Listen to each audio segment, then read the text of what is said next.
A nearly $2 trillion COVID relief bill has been passed up to the Senate. The bill includes things like $1,400 direct payments, a $400 a week federal unemployment bonus, and a per-child allowance of up to $3,600 for 1 year. Here to break down what this means for our nation's economic future on this Money Monday is Greg Valliere, Chief U.S. Policy Strategist at AGF Investments. It's good to see you. Thank you for being with us. Thank you. Nice to see you. All right, so one other thing I didn't mention was the minimum wage hike to $15 an hour, which is expected to be removed. But before we talk about the impact that this bill will have on the economy, where is this money coming from?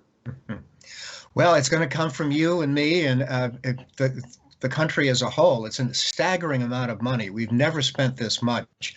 And I do think some people worry with justification that while the economy needs medicine, you don't want to overdose on the medicine. And this is a tremendous amount of money that will come out of the deficit.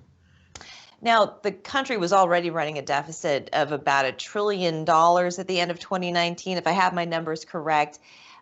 This fiscal year so far, January 2021, it's already reached $740 billion. Oh, yeah, we'll probably hit $3 trillion in this fiscal year, which ends on September 30th. We hit a little over $3 trillion last year. Right now, the economy can handle it because interest rates are so extraordinarily low. But with this kind of stimulus, you have to worry that rates could start to creep higher. So, yes, I think things are fine today, but down the road, are we forgetting that we're going to have to pay this money back, that there are going to be higher taxes potentially in the future? There could be some higher taxes in the next year or two, Leyla, with especially wealthy individuals and wealthy corporations paying a toll. I think, though, for the next 2, 3, 4 years, interest rates will be so low that we can accommodate this kind of debt, but it can't continue forever. Right. About how much longer do you think we can go at this rate? I think a few more years. I think that the other big part of this story is the Federal Reserve. And basically, they've kept interest rates remarkably low. They've made it clear they'll keep interest rates remarkably low. So we can borrow money with rates this low, but I'm not positive rates will stay this low forever. Well, let me ask you this. $1.9 trillion, it's almost hard for your brain to even understand that number. It is so high. Are we asking too much? Does it have to be that much money? Well, the economy took a tremendous hit, as we all know, but we already spent over $3 trillion last year. We spent $900 billion at the end of this past year, and much of that $900 billion has not been spent yet. And now we're going to spend another 1.9 or so trillion. That's a lot of medicine. I think the economy, if there's a surprise, the economy could be stronger than expected because of all of the stimulus. Okay, that's interesting. I also want to talk about bond buying.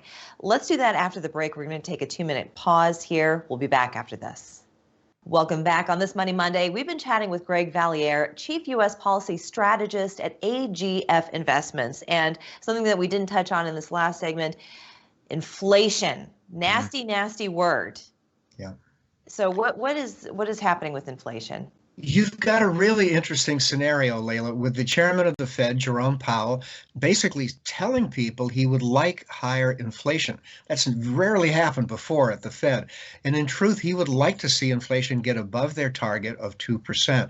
So I say, be careful what you wish for, because inflation could start to pop in real estate. We have very hot real estate markets around the country. You could see the stock market continue to be almost in a bubble.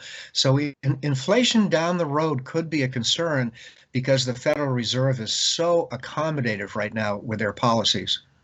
Now, they say that bubbles burst under certain circumstances, but there's a lot of volatility right now in the economy. Yep. So are we seeing that bubble might be pushed out a little bit farther down the line?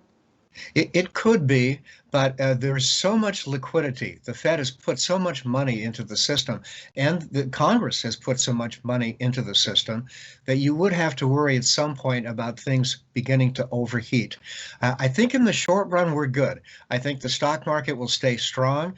I think housing and other sectors will stay very strong. But at some point, all of the stimulus could end badly. Well, it certainly is strong here in Charleston. I think there are fewer houses on the market than there are realtors to be able to sell them. So it depends on how you look at it. States such as California, where there's a bit of a mass exodus, do you foresee that certain states will have a different reaction to what's happening in the market? That's a really good point, Leyla. Some states like California have taxes that are real high. New Yes. York and some northern states have taxes that are high. And I should also add, the economy is hardly perfect right now. I think the labor market is still the weakest spot. The Fed chairman feels the unemployment rate is much higher than reported. So I think we still have a ways to go before we get employment back to where it should be. But with this kind of medicine, with this kind of work by Congress, I think even the labor market is going to look much stronger by the end of the year. That is a good note to end on. But Okay. before we do bond buying, so it appears that there's a bit of a frenzy happening. Yes, there is. There's quite a frenzy. I think for individual investors, retail investors, the bond market is still probably not a place to be right now. I think there's a risk that yields are going to go even higher. That means the price of bonds would go down.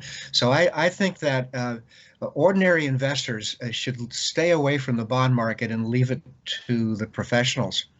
Okay, terrific. And I love what you said, that the labor market looking better by the end of the year. People just want to get back to work.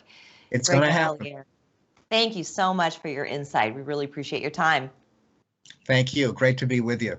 We're back after this.